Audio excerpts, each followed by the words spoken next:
Sir, जो आज की प्रेस कॉन्फ्रेंस आपने रखा है उसका मुद्दा अजमेर शरीफ की दरगाह पे जो संभल की मस्जिद पे जो अटैक हुआ उसके रिगार्डिंग है, तो क्या आप उसके बारे में कुछ बताएंगे? हाँ, मैं ये बताना चाहता हूँ कि संभल की मस्जिद पे जो भी कुछ हुआ है और वहाँ पे जो भी पुलिस की तरफ से फायरिंग हुई है और जो नौजवान मारे गए हैं उसके बारे में हम लोगों ने ख्वाजा गरीब नवाज कमेटी की तरफ से हमारी लीगल टीम ने वहाँ पर जाकर इलाहाबाद हाई कोर्ट में ये रिट पिटीशन फाइल की है और उसमें एक इन्वेस्टिगेशन करने का हमने मांग की है कि इन्वेस्टिगेशन करके उसमें ये पता किया जाए कि उसमें कौन गुनाहगार है, क्योंकि वहाँ पे पुलिस बल होते हुए भी ऐसा क्यों हुआ और पुलिस की इंटेलिजेंस होते हुए भी ऐसा कैसे हुआ, क्योंकि जो संभल में मस्जिद में हुआ है वो बिल्कुल गलत हुआ है एज पर दी लॉ। उन्होंने एक्स पार्टी ऑर्डर, मतलब एक दिन में उन्होंने इतना जल्दी, हम लोग तो कई पिटीशन फाइल करते हैं, कई महीने तक हमारा नंबर पिटीशन दाखिल भी नहीं होता है, नंबर आने के लिए जो है ना 2-6 महीने चले जाते हैं। वहाँ पे उन्होंने पिटीशन फाइल की, उसी दिन उनका पिटीशन दाखिल भी हो गया, एक्स पार्टी ऑर्डर हो गया, जो कि कानून के हिसाब से अपोजिट पार्टी को नोटिस जाना चाहिए और उसको एक्सप्लेनेशन देने के लिए बुलवाना जाना चाहिए। लेकिन जज ने इतनी बड़ी जो है वहाँ पर साजिश चली गई कि जज ने एकदम से नेग्लिजेंस करते हुए सामने वाली अपोजिट पार्टी को नहीं बुलाया और एक्स पार्टी ऑर्डर कर दिया। एक्स पार्टी ऑर्डर के मतलब बिगर सामने वाली पार्टी को सुने हुए उन्होंने ऑर्डर कर दिया और सर्वे का उनको आदेश दे दिया।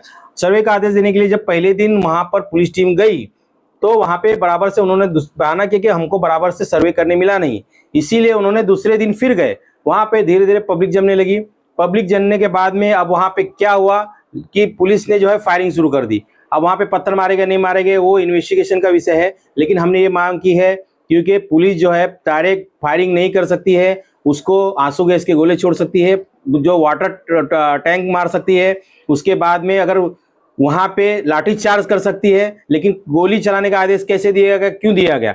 और अगर ऐसा किया गया है तो जो संबंधित अधिकारी है उनके खिलाफ कार्रवाई की जाए, उनको सस्पेंड किया जाए और उनको इंक्वायरी करके उन पर केस करके उनको जो है उनके खिलाफ में कानूनी कार्रवाई की जाए। ये हमने मांग की है पिटीशन में। सर, इस पिटीशन में कितने लोगों के ऊपर आपने कौन-कौन से डिपार्टमेंट और कौन से लोग के ऊपर उसने कार्रवाई की? हमने इसमें स्टेट ऑफ यूपी, जो गवर्नमेंट की यूपी की सरकार है उस पर, जिसके सीएम मोदी हैं, उसके बाद में हमने डिस्ट्रिक्ट मजिस्ट्रेट, जो संभल के डिस्ट्रिक्ट मजिस्ट्रेट हैं उनको पार्टी बनाया है, हमने एडिशनल सुप्रिटेंडेंट ऑफ पुलिस संभल को पार्टी बनाया है, हमने सीनियर सुप्रिटेंडेंट ऑफ पुलिस संभल को पार्टी बनाया है, हमने सर्कल ऑफिसर डिस्ट्रिक्ट संभल को पार्टी बनाया है, हमने कमांडेंट पीएससी डिस्ट्रिक्ट संभल को बनाया है, स्टेशन होम ऑफिसर कोतवाली डिस्ट्रिक्ट संभल को इसमें पार्टी बनाया है।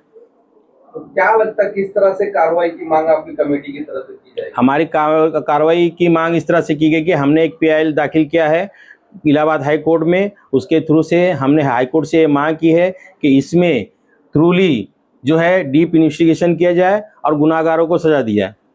तो क्या लगता है कोर्ट को ऊपर आपको भरोसा है? जी हाँ, हमको कोर्ट पे पूरा भरोसा है और हमको लगता है कि आज भी हिंदुस्तान में इंसाफ जिंदा है और आज भी ऐसे जजेस हैं जो क्लियर माइंड रखते हैं और जिनसे हमको इंसाफ मिल सकता है। सर, एक सवाल, अभी लेटेस्ट सुप्रीम कोर्ट का हमने सुना है कि सुप्रीम कोर्ट ने लोकल कोर्ट को मना किया गया, स्थानीय कोर्टों को मना किया गया कि सिविल मैटर ना लिया जाए मंदिर और मस्जिद के बारे में। अगर आपको इलाहाबाद हाई कोर्ट से इंसाफ नहीं मिलेगा तो आपकी कमेटी क्या सुप्रीम कोर्ट जाएगी? जी हाँ, अभी हमारा जैसे कि अजमेर का मुद्दा हुआ है, अजमेर के मुद्दे में जैसे कि इन लोग चले जाते हैं, 1991 का जो एक्ट था उसमें क्लियरली कहा गया था कि एक बाबरी मस्जिद सिर्फ अपवाद है, ये छोड़कर इसके बाद में कोई भी मंदिर, मस्जिद, गुरुद्वारा, चर्च किसी भी जो है को टच नहीं किया जाएगा। उसको जो 1947 में जो हालत में थी उसी हालत में रखा जाएगा, उसमें कोई तब्दीली नहीं हो सकती है। लेकिन ये DY चंद्रचूड़ की ये मेहरबानी है, ये उनके वजह से आज ये रायता फैल गया है। उन्होंने इतना गलत काम करके गए जाते थे कि उन्होंने जो है शाही मस्जिद का जो है था मामला, उसको पिटीशन को सबमिट कर लिया। सबमिट करने के बाद में एक रास्ता खोल दिया कि भाई कोई भी अगर मस्जिद है तो उसकी जो है क्या उसकी स्थिति थी वो जानने का अधिकार है। अब ये कह के उन्होंने पूरा गेट खोल दिया है। अब पेटिशंस पे पेटिशंस फाइल हो रही हैं। उसके बाद में ये जो सरपसंदों को मौका मिल गया है, अब ये लोग हर मस्जिद में, हर दरगाह में इनको शिवलिंग नजर आ रहा है, जो कि भागवत कह चुके हैं कि हमको हर मस्जिद में, हर मंदिर में जो है शिवलिंग ढूंढने की जरूरत नहीं है।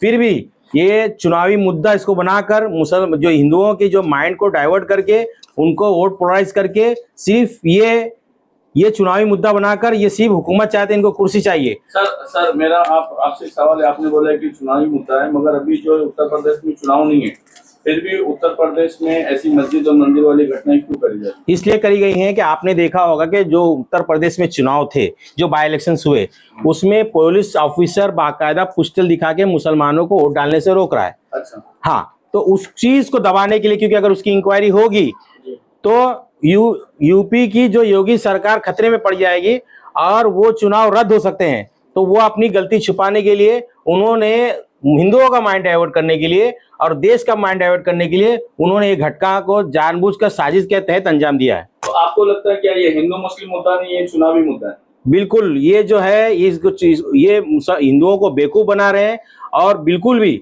जो है संविधान को ताक पर रखकर काम किया जा रहा है और हम इसको चलने नहीं देंगे, नफरत को हम चलने नहीं देंगे। हम जो है कानून से हम इसका काम करेंगे और जो भी है जहां तक है लड़ना पड़े, हमको कोशिश करना पड़े, हम कोशिश करेंगे। और मैं मुसलमानों से खासकर मैं ये जो है ऐलान करता हूं कि आप लोग बिल्कुल किसी भी जज्बात में, इमोशन में ना आए और ये जो है नुकसान हमारा होगा, हमारे बच्चों का होगा। आज 5 बच्चे जो है ना मार दिए गए पुलिस फायरिंग में।